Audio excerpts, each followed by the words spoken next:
শুধু ঢাকা কেন্দ্রিক নয়, ক্রিকেট ফুটবলের উন্মাদনা পুরো দেশে ছড়িয়ে দিতে চান ক্রীড়া উপদেষ্টা আসিফ মাহমুদ। তাই জোর দিচ্ছেন উত্তর দক্ষিণাঞ্চলের স্টেডিয়াম সংস্কারে। ক্রীড়াঙ্গনের কাঠামোগত সংস্কারের জন্য সপ্তাহখানেকের মধ্যে গঠন করা হবে নতুন কমিটি।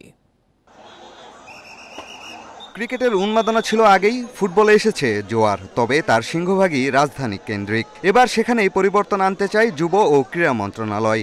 এই দুই জনপ্রিয় খেলাকে দেশব্যাপী ছড়িয়ে দেওয়ার উদ্যোগ। ঢাকার বাইরে সিলেট ও চট্টগ্রামে ক্রিকেট ফুটবলের আন্তর্জাতিক ম্যাচ আয়োজনের ভেন্যু আছে।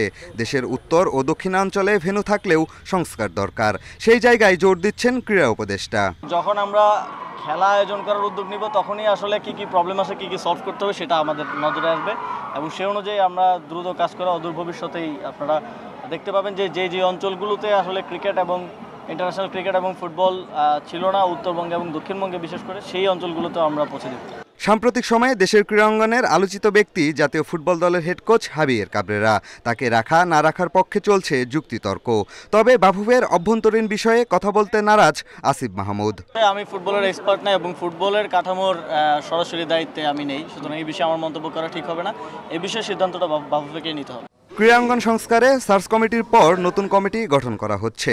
সপ্তাহখানেকের মধ্যে শুরু হবে কার্যক্রম।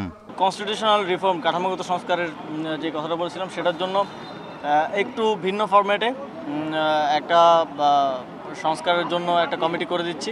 এই সপ্তাহের মধ্যে কমিটিটা চলে আসবে, আপনারা দেখতে পাবেন। এবং আমরা যেহেতু আগেই কিছু কাজ হয়ে আছে, আমরা আশা করছি 1 মাসের মধ্যেই এই কমিটি রিপোর্ট দেবে এবং সেই অনুযায়ী আমরা সংস্কার কাজগুলো। তৃণমূল থেকে সম্ভাবনাময় ফুটবলার খুঁজে আনতে দেশজুড়ে আয়োজন করা হয় নানা টুর্নামেন্ট। সেখানে আরও গতি আনতে আগামী 1 বছরের ক্যালেন্ডার তৈরি করার কথা জানিয়েছেন ক্রীড়া উপদেষ্টা। পিয়াস সাহা, ইন্ডিপেন্ডেন্ট নিউজ, ঢাকা।